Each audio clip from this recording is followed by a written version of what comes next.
So isang magandang umaga po sa inyo pong lahat. Happy Preparation Day po mga kapatid. Patuloy nating nararanasan ang biyaya ng ating Panginoong Diyos sa mga oras na ito. Ngayon ay May 10, so napakabilis ng panahon. Ano? Happy birthday kay Sister Tom Weng Orsino. Yan, yung pong leader ng choir sa district. Isa sa mga leader ng choir. So, si Ate Tom Weng. Happy birthday po. At ngayon ay ating pag-aaralan, the source of wisdom, ang bukal ng katalinuhan. Walang iba kundi ang banal na kasulatan, mga kapatid. Tayo po ay manalangin. Mapagpalang Diyos na siyang sa amin nagmamahal, sa umaga na ito ay aming idinadalangin ang aming pong pag-aaral. Tulungan niyo po kami, Lord, na aming maintindihan, maunawaan ang inyong pong mga salita at kayo po ang siyang aming patuloy na bigyan ng papuri at mataas na pagsamba. Salamat ho, O Diyos, sa pagdinig ng aming dalangin sa banal na pangalan ni Jesus. Amen.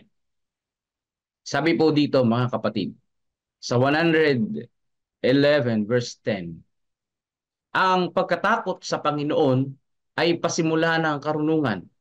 Ang lahat ng nagsisigawa nito ay may mabuting kaunawaan. Ang kanyang kapurihan ay mananatili magpakailanman. So anong sabi ng banal na kasulatan? Si Jesus ang Panginoon, ang ating Panginoong Diyos ang pasimula ng karunungan. Yan. Sabi po dito mga kapatid, ang kanyang kapurihan ay mananatili magpakailanman. Napakalaking bagay na maging matalino sa Diyos. Yes po mga kapatid. Dahil ngayon nag-iingay yung mga tawag dito, yung mga LGBT na gustong ma-recognize na sila ikasal sa um, Pilipinas. No? Wala silang pakialam sa belief. Well, sinasabi nilang nagre-respect sila sa belief ng banal na kasulatan, ng church. Pero hindi pagrespeto yun na ipilit mo yung sarili mo na hindi naman yan sinabi ng Panginoong Diyos. Di ba? Sodoma at Gomora yan eh.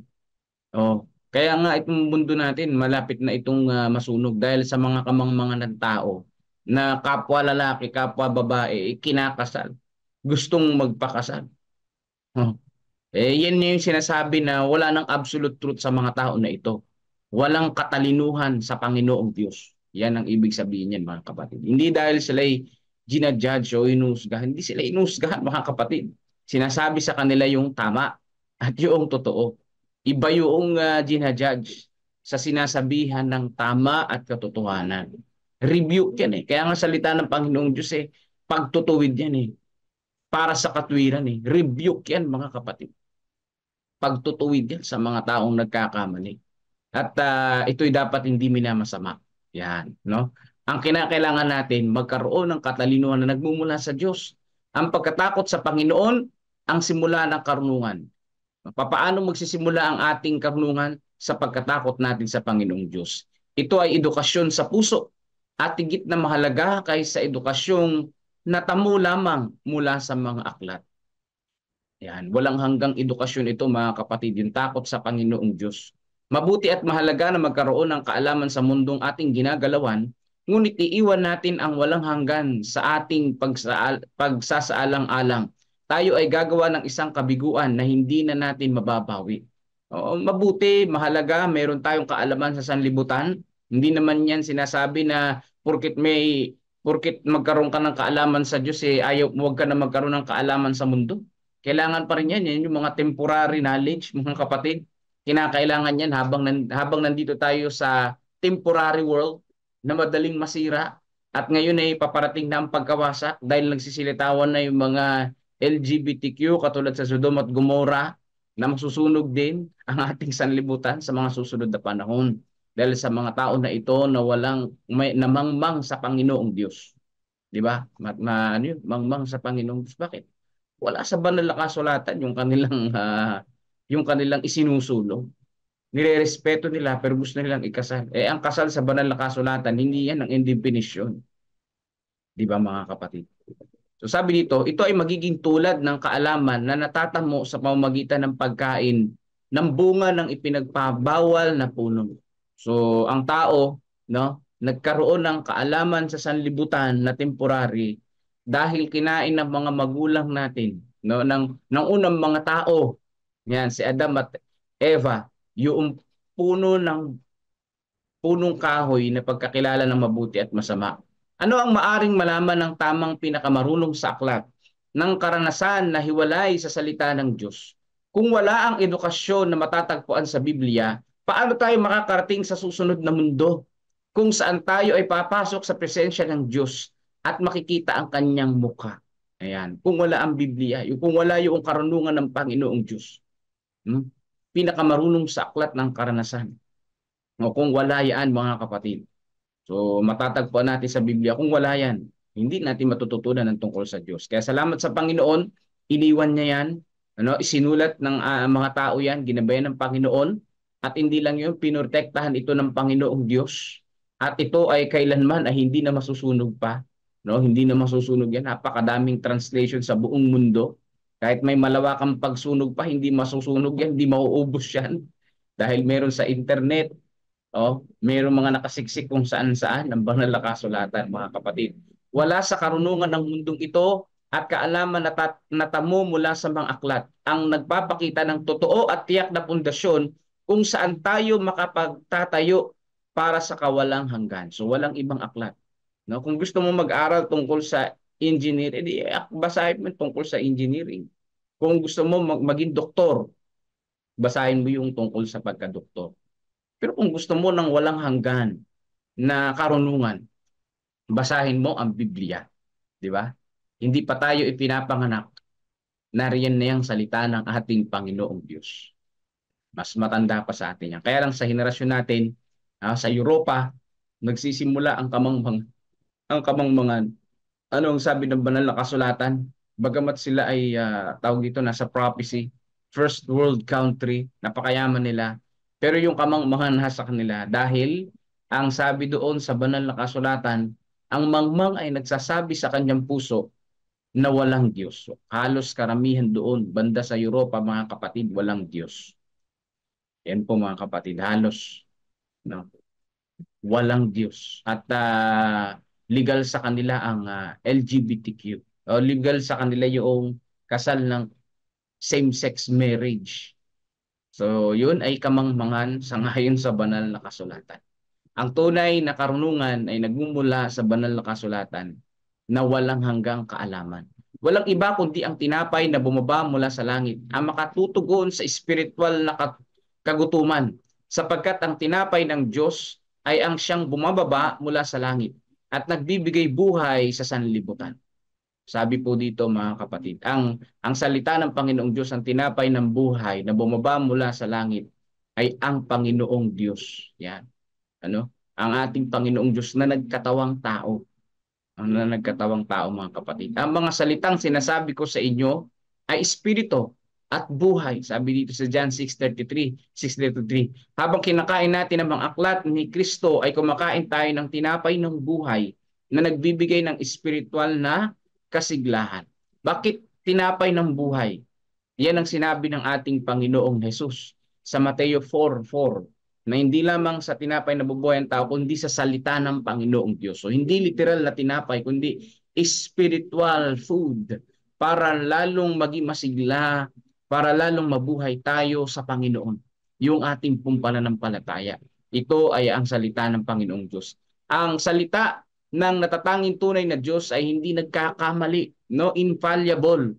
May mga tao ngayon nagsasabi na sila ay infallible. Yung mga religious leader katulad ng Pope, no? Sinasabi nilang sila ay infallible. Hindi ho sila infallible, mga kapatid. Ang tunay na infallible ay ang ating Panginoong Diyos. Hindi sila Diyos. Tao lang din yan sila. Tao yan sila, mga kapatid. Hindi yan sila Diyos. Yan, mga pare, hindi yan Diyos, mga kapatid. Tao lang yan sila. Nagkakamali ang mga yan. Nagkakasala ang mga yan. No? Pare, pope, pasto, ministro ni Manalo, mga nagkakamali, nagkakasala. Ang tunay na hindi nagkakamali at napakarunong ay ang ating Panginoong Diyos. Wala nang iba. No? Kahit pa itapat mo si Einstein, nagkakamali yan si Einstein. Ang tunay na hindi nagkakamali ang ating Panginoong Diyos. Ang walang hanggang karunungan, kabanalan, kapangyarihan, at pag-ibig ay pinagsama-sama sa pagtuturo sa atin sa pamantayan kung saan sinusukat ng Diyos ang pagkatao. Yan, mga kapatid ko, no? Ang ating pagkatao ay alam ng ating Panginoong Diyos. Of course, wala tayong maitatago sa Kanya. Kaya ang mabuting gawin natin ay mag-surrender sa Panginoong Diyos. Ibigay ang lahat sa Panginoon at ang Panginoon na ang bahala mag-take over sa ating pong mga buhay. Ganyan lang kasimple. Malinaw na binibigyang kahulugan ng salita ng Diyos ang mga utos na ng kanyang kaharian na hindi na kailangan pang lumakad sa kadiliman. Ang ating Panginoong Diyos nagsasabi sa atin ng assurance na ang ating Panginoon ay sinasabi na tayo lumakad sa liwanag at hindi sa kadiliman. No, maliwanag ang sinasabi ng Biblia. Para tayo ay hindi madaling mamatay, ingatan natin ang buhay. Ingatan natin ang kalusugan natin. Yung mga nakaalam na ng katotohanan, panghawakan nating mabuti. Kamangmangan sa Panginoong Diyos. Yung nakaalam ka na ng liwanag, tapos binaliwala mo pa at hindi mo pa sinunod ng Panginoon. Hindi mo pa isinabuhay. Katulad yan, nakaalam ng liwanag tungkol sa Panginoong Diyos, tungkol sa mga utos ng Panginoon, lumabag, kamangmangan yun, mga kapatid. Wala nang chance para sa mga tao na ganun. No? Yun ay apostasy, mga kapatid ko. Walang chance. Hindi na kailangan pagpaguran pa yun na ibalik. Marami pang mga taong nangangailangan ng salita ng Panginoon. Pero mo nakaalam na ang Pangilin araw ng Sabat, pero tumalikod pa sa Panginoon. Nakaalam na bawal kumain hindi dapat kumain ng tao na mananampalataya ng mga karumaldumal na pagkain. Kumakain pa ng mga karumaldumal. Kumain na ng karumaldumal. Iyan ay kamangmangan sa Panginoon. No? Hindi tayo dapat lumakad sa kadiliman ng ganyang mga tayo ay anak ng Panginoon. Nakaalam tayo ng salita ng Panginoong Diyos. Dapat tayo yung mang-akay sa mga tao na pumunta sa kaliwanagan sa salita ng Panginoong Diyos at hindi sa kadiliman. Yan, mga kapatid, no? Kailangan na pag-aralan ng Biblia, mayroong karunungan sa banal na kasulatan dapat. Sabi dito, ang kanyang utos ay ang kopya ng kanyang pagkatao. Ito ang pamantayan na dapat maabot ng lahat kung sila ay papasok sa kaharian ng Diyos. Walang sino man ang kailangan lumakad sa kawalan ng katiyakan. Merong katiyakan ang buhay, mga kapatid. No? Huwag natin sabihin, ano ang purpose ko? Hindi ko alam ang purpose ko sa buhay, sa mundo. Hindi ko alam ang kalooban ng Panginoong Diyos. Abay, saliksikin natin ang salita ng Panginoong Diyos. Gusto mong malaman ang kalooban ng Panginoon nasa Biblia. At particularly na ang kalooban ng Panginoong Diyos nasa 10 utos na isinabuhay ni Jesus Christ. Minagnify niya, no? Pinalawak niya. Paano niya pinalawak? Ang sabi niya, no, yung pagkakasala ng pagpatay, hindi lamang yung sinaksak mo, hindi lamang yung binaril mo, kundi yung napuot ka sa iyong isip sa isang tao, ayun ay pagkakasala ng pagpatay. So ganyan minagnify ng Panginoon ang kautusan. No, sa isip pa lang, sa madaling sabi, nagkakasala na tayo dun sa utos ng Panginoon Diyos. Kaya sa isip pa lang, tayo lumapit sa Panginoon, humingi ng tawad sa ating tagapagligtas. Ano ang kalooban? Ano ang purpose ng Diyos para sa atin? Sambahin natin ang Diyos na gumawa ng langit at ng lupa. Sundin natin siya, magkaroon tayo ng takot sa Kanya dahil ito ang pasimula ng karunungan. No, ang utos ng Diyos ay hindi inalis. Ayan, maliwanag yan. Ano mga kapatid? Maraming mangmang na tao na gumagamit ng banal na kasulatan, inalis na daw ang utos ng Diyos. Kamangmangan yun, mga kapatid. Kailanman hindi inalis ng Diyos ang utos niya. No? Ito ay mananatili hanggang sa walang hanggang kapanahunan. Sabi sa Mateo 5:17-18. Sa pamamagitan ng kamatayan ni Kristo, ito ay pinalaki. No? Hindi katulad ng sinasabi ng iba, dahil doon namatay si Jesus Christ, naipako na sa krus yung 10 utos, hindi na daw dapat sundin. Hindi ganun, mga kapatid. Dahil pa sa kamatayan ni Kristo, ang 10 utos ay lalong lumaki. Ito ang kasalanan ay inilentad sa tunay nitong liwanag. Ibig sabihin, mga kapatid, na pinalaki yung kautusan, kapag tumitingin tayo sa kautusan, parang salamin yun, na nakikita natin yung ating pagkakasala at itinuturo tayo pabalik kay Jesus upang humingi ng tawad, mga kapatid. So yan ang ibig sabihin yan. Dahil namatay si Jesus sa krus ng Kalbaryo, lalo pang lumakas ang 10 utos na dapat sundin ng mga tao. Dahil ito'y salamin natin na kapag titingin tayo doon, itinuturo tayo pabalik kay Jesus. Dahil si Jesus ang makapag-aalis ng ating pong mga kasalanan na sinasabi ng 10 utos. Dahil ito ay nilagay ng Panginoong Diyos bilang guide natin. Ang sino man magturo na ang 10 utos ay hindi na dapat sundin, mangmang ayon sa banal na kasulatan. No? Mangmang mga kapatid. Bakit hindi sumusunod sa Diyos eh? No? Marami pang mga nagpapanggap po yan ng mga ministro at pastor. Yang mga yang mga pope, yung pari na yan, mga ano yan, tawag dito mga nagpapanggap yan na nagtuturo ng banal na kasulatan. Kasi hindi nila sinusunod yung sinasabi ng banal na kasulatan, yung 10 utos. No? Ay sinasabi nilang sinira na yan. Mga nagpapanggap yan mga kapatid. Ang tunay talaga, yung isinabuhay ni Jesus Christ, yung 10 utos, na dapat sundin natin ngayon dahil ito'y nagtuturo pabalik sa ating Panginoong Hesus. Nakalagay din yun sa aklat ng mga apostol, no? Sa aklat ni Apostol Pablo, na ang kautusan ay nagtuturo sa atin pabalik kay Jesus, at si Jesus naman kapag nanampalataya tayo sa Kanya, itinuturo tayo sa 10 utos na sumunod sa ating tagapagligtas. Ayusin ang buhay, may direksyon ng buhay sa pamamagitan ng ating tagapagligtas, mga kapatid, ng ating Panginoong Diyos. Anong kaligtasan ang inihayag sa tipan? Kung saan ipinangako ng Diyos na maging ama sa atin, ang kanyang bugtong na anak na ating manunubos. Ayan.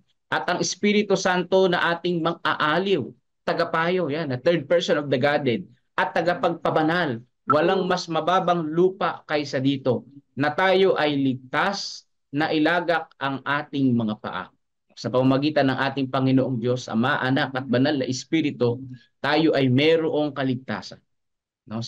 Ang 3 persona na ito ay nagtutulong upang tayo ay maligtas. Kanya-kanya po sila ng gawain, mga kapatid. At tayo ay kailangan na sumampalataya sa Kanya, magkaroon tayo ng kumpiyansa na kung tayo nasa Panginoong Diyos, kailanman ay hindi tayo mahahatak ni Satanas. No? Hindi siya mananalo. Siya ay talo na ihayag na ang kanyang kasalanan at siya ay nakatakda ng sunugin sa dagat-dagatang apoy after 1,000 years ang ayon sa banal na kasulatan. Kaya kung gusto natin na magkaroon ng katalinuhan, karunungan na nagmumula sa Kanya, mga kapatid, anong sabi ng Biblia? Magkaroon ng takot sa Panginoon dahil ito ang pasimula ng karunungan. No, ang sabi dito, ang lahat na nagsisigawa nito ay may mabuting kaunawaan. Ayan. Ibig sabihin, kung may mabuting kaunawaan, may masamang kaunawaan. Ano yung masamang kaunawaan? Yung narinig mo na, nalaman mo na, hindi mo pa ginawa. Masamang kaunawaan yan. Ang mabuting kaunawaan, nalaman mo yung utos ng Diyos, sinunod mo pa hanggang ngayon. At ang kanyang kapurihan ay mananatili magpakailanman, mga kapatid. No? May birthday ngayon, happy birthday po sa inyo. Meron din mga may birthday na namatay ng tao. Huwag po ninyo sasabihin na happy birthday in heaven dahil wala naman po sila sa langit. Kundi sila ay nasa sementeryo. No? Walang taong patay na dumidiretso sa langit. Ang pupunta sa langit ay buhay, mga kapatid. No? Yung happy birthday in heaven, wala yan. Ano yan?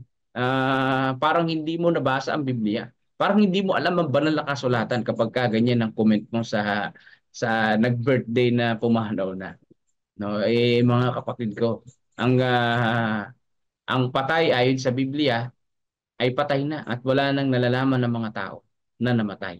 At hindi pumupunta sa langit ang mga patay na, sapagkat ang pupunta sa langit ay mga buhay.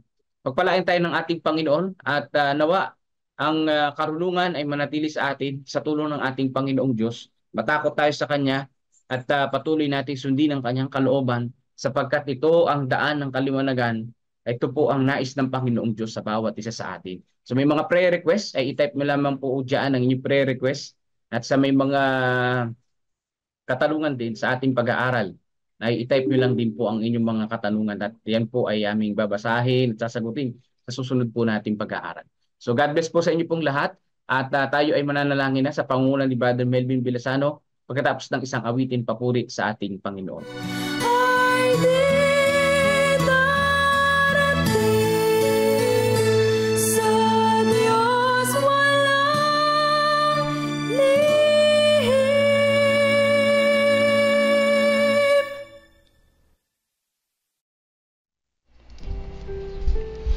Amang banal, makapangyarihan sa lahat, Salamat po muli sa umaga na ito na muli niyo kaming ginising sa katotohanan. Salamat po sa bukal ng katalinuhan na inyo binahagi sa amin sa umaga na ito sa pamamagitan ni Pastor. Salamat at patuloy niyo kaming inihahatid sa tama. Salamat at patuloy niyo kaming nire-remind sa mga bagay na dapat naming malaman. Salamat po sa inyong pagmamahal. Ito, sa inyong kabutihan, kami pa rin ay patuloy na nagkakasala. Ang aming isip ay marumi. Ang aming isip ay pumapatay. Patawad po, Ama. Nais namin baguhin ang aming karakter sa tulong po ninyo. Alam namin kami magtatagumpay. Samahan niyo po kami araw-araw upang ang aming isip ay luminis, mawala ang maruming kaisipan. At kaya patuloy namin sinasama sa panalangin ang aming mga pamilya ngayon maghapon na patuloy kaming samahan sa aming gawain. Malayo kami sa anumang kapamakan, naway sa maghapon na ito mabawasan namin ang aming mga mabawasan at maalis namin ang aming mga maruming pag-iisip. Salamat sa karunungan na nagmumula sa inyo at patuloy na ito ay inyo pinararating sa amin. Sa pagpapatuloy, nais na isama sa panalangin ng prayer request ng mga kapatiran sa mga apo ni Kuya Narsing Canlas, sina Sabrina, Samia at si Clyde. Sila po ay may karamdaman sa mga panahon na ito. Dalangin po namin na hipuin sila na inyong mapagpagaling na kamay, ipagkaloob sa kanilang kagalingan, ipanumbalik ang kanilang kalakasan, at higit sa lahat makita ng mga batang ito na kayo ang dakilang magagamot na nagpagaling sa kanya at maikwento nila ito sa kanilang mga kalaro. Amin din patuloy sinasama sa panalangin ang iba pang mga prayer request ng kapatiran. Ang anak ni Joy Pagatpatan ay isama namin sa panalangin. Kagalingan din ang aming dalangin para sa kanya. Ipuin po siya ng inyong pagpagaling na kamay at ipanumbalik ang kanyang kalakasan, ipagkaloob sa kanilang pamilya ang kanilang mga pangailangan at makita nila ang liwanag na nagmumula po sa inyo at ito ay maibahagi din naman nila sa iba. Sa pagpapatuloy, nais namin isama sa panalangin iba pang mga prayer request ng aming mga kapatiran at patuloy na sinasama namin sila sa panalangin. Si Elria Lopez, siya kayo po nakakaalam ng kanyang karamdaman sa mga panahon na ito. Ipuin po siya na yung mapagpagaling na kamay. Kayo si Divina Rodriguez, si Vine Ingrid Makinana, kasama na rin si Clorilyn Abisilla, si Ana Rosbel Tolentino at si Brother Gerald Campoa. Sama namin sa panalangin na ang banal na espiritu ang patuloy na humipo sa kanya at siya ay manumbalik sa pagsamba kasama ng kanyang pamilya, pagkat ang nagsasama-samang pamilya sa papuri at pagsamba sa inyo ay tunay na masaya. Kasama din namin sa panalangin mga Bible students, ang mga bagong binyagan, patuloy naman silang ingatan sa ilayo sa anumang mga tukso at naway maging matatag sa mga pagsubok na tumarating sa kanilang buhay. Ngayon din ang San Leonardo Church, Kawayan Bugtong Church at ang aming paaralan sa Gapan, patuloy namin sinasama sa panalangin. Naway ang iyong kalooban ng masunod, magkaroon ng magandang eskwelahan na ito na magtuturo sa mga bata at mapalago namin ito sa tulong po ninyo. Amin din patuloy sinasama sa panalangin ang mga pamilya na nakikinig ngayon. Ang aming maghapon ay aming nilaalay po sa inyo. Naway kayong makasama namin sa maghapon, hindi ang aming mga problema sa buhay. Kasama namin patuloy ang family ni Sister Melissa Gamboa, family ni Sister Medin Pilegro Cotao, family ni Sister Rose Chris Encarnado, family ni Sister Dang de la Cruz, family ni Sister Nimpa Rivera sa Bukidnon, kasama ng Salvado family, Hunsya Acuevas family, at kay din na Alcusaba family. Amin din dinadalangin ng iba pang mga kapatiran na tatrabaho sa andong bansa na malayo sa kanilang pamilya. Sina Brother Rudy Masiklat, si Chara Joy Valencia, Sister Aisa, at kaya din ng iba pang mga kapatiran na malayo sa kanilang pamilya. Ang amin din dinadalangin pagpapatuloy sa patuloy na aming pananalangin ang kagalingan kina Gary Mercado, kay Brid Renato, Estrella Gragaciense, kay Claire Andaya, kay Divina Rodriguez, kay Judilyn Ferolino, kay Joe Noble, kay Feli Domingo Gutcheco. Kagalingan din para kay Brother Lorenzo Capietes at kay Sister Lorna at Brother Munti Capietes.